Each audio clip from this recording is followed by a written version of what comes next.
دوستی اور تعلقات۔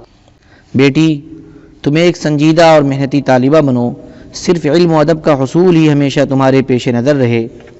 تمہیں اسکول اور مدرسے میں پڑھنے والی طالبات میں طرح طرح کے مزاج اور رنگ رنگ کے طور طریقے اور مختلف قسم کی عادتیں دیکھنے کو ملیں گی۔ ان میں اکثر بچیاں ایسی ہوں گی جن سے دوستی کرنے یا متعارف ہونے کی تم کو کوئی خاص ضرورت نہیں۔ تمہاری دوستی تو بس کتاب سے ہو، کاغذ و قلم سے تمہارا جی بہلے۔ بیہودہ گوئی کرنے والی، اوٹ پٹاک بکنے والی اور کینہ پرور بچیوں سے تو بالکل کنارے رہو۔ ایسی بچیوں سے دل آزاری ہوتی ہے اور اذیت پہنچتی ہے۔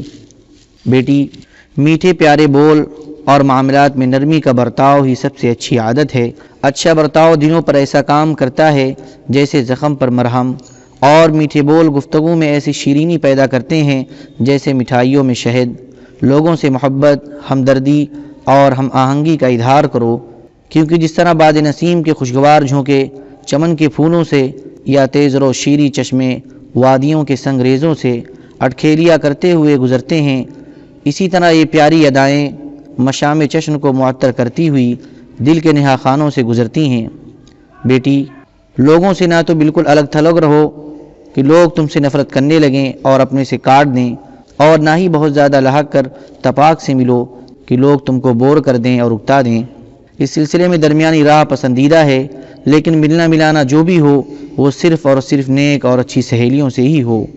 بیٹی، نادانوں کی نادانی اور جاہلوں کی جہالت کا علاج بس یہی ہے کہ ان کی باتوں پر توجہ نہ دی جائے اور انہیں نظر انداز کیا جائے۔ بس تمہارے دعوت دینے اور بھلی بات بتانے پر جب کوئی عورت تم سے جھگڑنے لگے اور ہر دھرمی پر آمادہ ہو جائے، فضول بحث اور ضد بازی کرنے لگے، تو اس سے کنارہ کش ہو جاؤ اور کسی دوسری سمجھدار اور متحمل خاتون کے سامنے اپنی بات رکھو جو حق کو قبول کرے، صحیح بات سن کر خوش ہو اور اس پر عمل پیرا ہونے کی کوشش کرے۔ بیٹی، دیندار عورت ہی کے ساتھ رہو، مادر پدر آزاد اور دین و اخلاق سے بیگانہ عورتوں کی گفتگو ہرگز نہ سنو۔ ایسی عورتیں بھروسے کے لائق نہیں ہیں۔ ان عورتوں کی گفتگو ہوا و حواس کے گرد گھومتی ہے، ان کی باتیں خاموش فتنہ ہوتی ہیں اور ان کی نصیحتیں اور مشورے سنہرا جال ہوتی ہیں جس سے وہ لوگوں کے ایمان و اسلام پر ڈاکہ ڈالتی ہیں۔ بیٹی، بری سہیلی اور بری ساتھی سے ہمیشہ بہت دور رہو۔ ایسی سہیلیاں دل کے سکون کو غارت کر دیتی ہیں اور سینے میں نفرت و حسد کے جذبات کو ابھار دیتی ہیں، جس کی وجہ سے انسان لوگوں سے نفرت اور دشمنی کرنے لگتا ہے۔ لہذا ایسی کسی ساتھی کو گھر میں آنے کا موقع مت دو، ورنہ لگائی بجھائی اور آپس میں بگاڑ پیدا کر کے تمہارے گھر کو آگ لگا دے گی اور تمہاری ذرا سی غفلت سے تمہارا گھر تباہ و برباد ہو کر رہ جائے گا۔ اللہ ہر برائی سے تمہاری حفاظت فرمائے۔ بیٹی، حوا کی بیٹیاں سب ایک جیسی نہیں ہوتی ہیں، ان میں بہت سی ایسی ہوتی ہیں جو شرپسند، مکار، فتنہ پرور اور سازشوں کا جال بننے میں ماہر ہوتی ہیں۔ چکنی چپڑی باتوں کے ذریعے بے حیائی کی گندگی میں وہ اس طرح ڈھکیل دیتی ہیں کہ آدمی کو خرابی بسیار کے بعد ہی بربادی کا احساس ہو پاتا ہے۔ ایسی عورتوں میں عموماً دو عادتیں ہوتی ہیں جن سے واقف ہونا ضروری ہے تاکہ ان کی سازشوں کے جال سے بچا جا سکے۔ ایک تو زبان کی بڑی میٹھی ہوتی ہیں اور دوسرے عموماً وہ اپنی شناخت اور اپنے فکر و خیال کو مخفی رکھتی ہیں۔ ایسی فتنہ پرور عورتوں سے ہمیشہ خبردار اور ہوشیار رہو، اس لیے کہ جس عورت نے ایمان و تقوی والی تربیت نہ پائی ہو وہ بڑی آسانی سے ایسی عورتوں کے دام فریب میں آ سکتی ہے۔ بیٹی، چال باز اور مکر و فریب میں ماہر لڑکیوں اور عورتوں کے قریب بھی نہ پھٹکو، کبھی ان سے دوستی کا خیال بھی دل میں نہ لاؤ۔ ان سے دوستی کر لینے کے بعد اگر تم انہیں چھوڑنا بھی چاہو گی تب بھی وہ تم کو نہیں چھوڑیں گی اور پھر خاموشی سے تم کو اس طرح پھانسیں گی کہ چھٹکارے کی کوئی راہ سمجھ میں نہ آئے گی۔ عافیت اسی میں ہے کہ ایسی عورتوں سے بالکل دور رہا جائے اور ان کے سائے سے بھی بچا جائے۔ بیٹی، غور کرو کہ کس طرح کی عورتوں سے تم کو تعلق اور لگاؤ ہے۔ جیسی وہ عورتیں ہوں گی ویسی تم بھی ہوگی۔ کیا تم کو زیادہ بولنے والی، اوچھی، بے پردہ اور عریانیت کو پسند کرنے والی عورت اچھی لگتی ہے، یا باپردہ، سنجیدہ اور باوقار عورت؟ تم کو نیم عریاں، بے حیا، آوارہ اداکار پسند ہے، یا صوم و صلات کی پابند دیندار داعیہ خاتون؟ تم کو وہ شوخ منشری طالبہ اچھی لگتی ہے جسے نہ تو نماز روزی کی کوئی پرواہ ہے نہ باپردہ اسلامی لباس کی، یا ایسی طالبہ جو سنجیدہ، باسلیقہ، سمجھدار اور اللہ کی فرما بردار ہو؟ آدمی جیسا ہوتا ہے ویسے ہی لوگوں کو وہ پسند کرتا ہے۔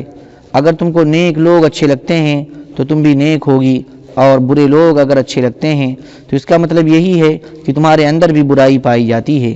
بیٹی، اگر تم علم و فضل میں کوئی قابل ذکر مقام حاصل نہیں کر سکتی ہو تو نیک عورتوں کی صحبت میں رہ کر ان کی جیسی تو بن سکتی ہو۔ اپنے اخلاق، اپنے عادات و اطوار اور رہن سہن کو تو ان کی طرح بنا سکتی ہو۔ پس نیک عورتوں کی صحبت اختیار کرو اور ہرگز ان سے علیحدہ نہ ہو، اور بری عورتوں کی صحبت سے حد درجہ پرہیز کرو، اس لیے کہ اگر بری صحبت میں رہو گی تو لامحالہ برائی تمہارے اندر بھی آئے گی، خواہ مزاج کے اعتبار سے تم نیک ہی کیوں نہ ہو۔ بیٹی، بناوٹی اخلاق اور دکھاوے کی خوش خلقی کی عادی نہ بنو۔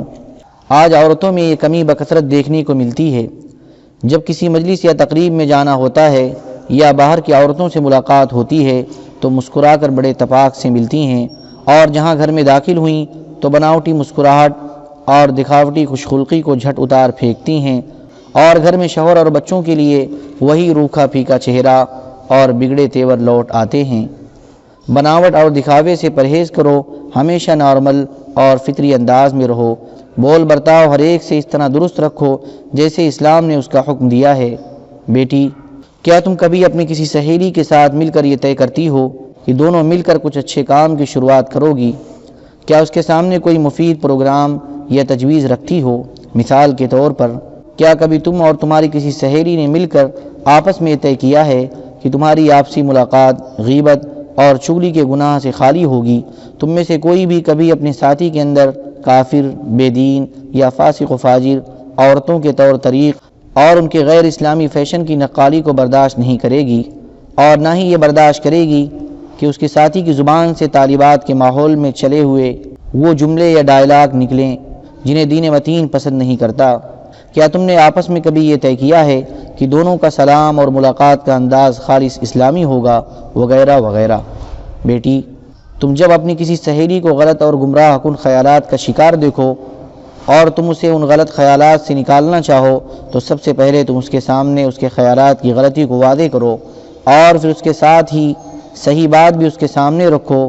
ایک سے زائد ملاقاتوں میں تمہارا یہ عمل جاری رہنا چاہیے۔ کوشش کرو کہ ہر ملاقات میں تم کچھ نہ کچھ نئی بات پیش کرو اور مخاطب کے سامنے ایسے دلائل رکھو جو اسے مطمئن کر سکیں، اور ضرورت سمجھو تو اس سلسلے میں اپنی ان سہیلیوں سے بھی مدد لو جن میں سمجھ بوجھ اور تحمل و بردباری ہو۔ یہ سہیلیاں باری باری اس سے گفتگو کریں اور ہر کوئی اس کے غلط خیال کو غلط کہے تاکہ مخاطب پر یہ بات اچھی طرح واضح ہو جائے کہ اس کا خیال سراسر غلط ہے۔ پھر کچھ دنوں انتظار کرو، دیکھیں حق و باطل اور خیر و شر کی کشمکش تمہاری ساتھی کو کس سمت لے جاتی ہے۔